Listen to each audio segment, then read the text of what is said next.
Présentation d'une recherche d'informations dans le catalogue Martin. Nous devons spécifier que nous allons travailler avec la version PDF ou numérisée, disponible dans votre Classroom. Pour retrouver votre version numérisée, vous devez aller dans votre Classroom module 10. Sous la rubrique catalogue, vous allez retrouver le catalogue Martin 3000. Vous cliquez sur l'icône. Maintenant que vous êtes sur votre page principale ou index du catalogue Martin, vous allez pouvoir débuter votre recherche. Afin de faciliter la recherche, vous pouvez appuyer sur CTRL F de votre clavier et une barre apparaîtra en haut à droite, vous permettant d'introduire les numéros que vous cherchez.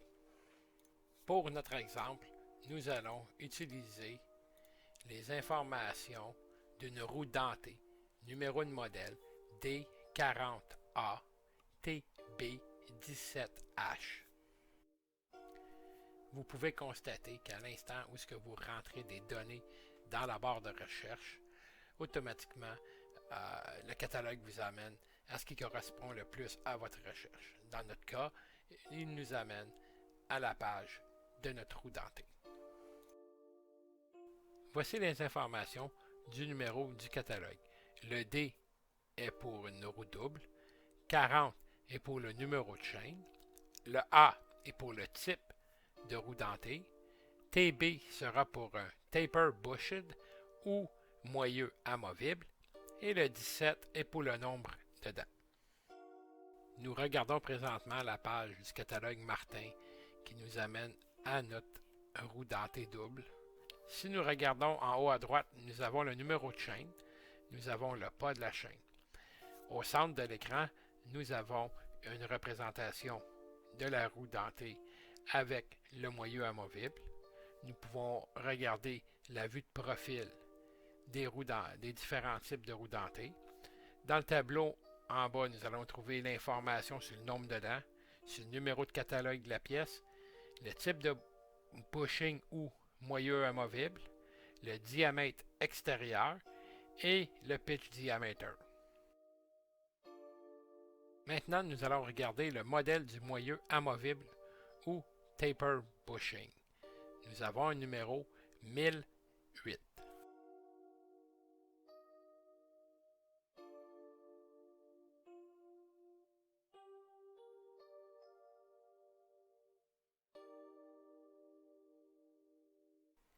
Regardons maintenant la page du catalogue qui nous donne l'information sur la taper bushing ou le moyeu amovible. Vous pouvez voir en haut de l'écran les différents modèles de moyeu amovible. Il y a ensuite les instructions pour l'installation et les instructions pour enlever le moyeu amovible. Si nous regardons maintenant, vous pouvez voir que j'ai souligné en jaune des recommandations lors de l'installation. Nous avons un modèle 1008, donc nous devons regarder l'image qui est en haut à gauche. Si vous regardez la troisième ligne d'instruction qui est soulignée en jaune, il vous est indiqué que pour réaliser votre montage, vous devez introduire vos vis de pression dans les trous blancs. Ensuite, vous pourrez prendre cette assemblée et le glisser sur l'arbre.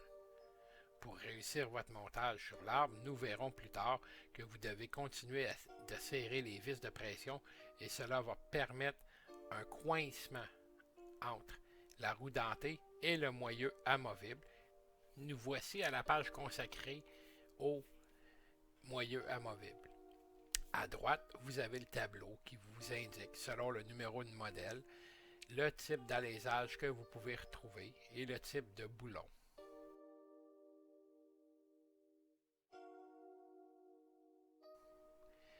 Dans le milieu de l'écran, ce qui est important, c'est qu'on voit une vue du moyeu amovible et encore une fois les instructions pour installer ou enlever le moyeu amovible.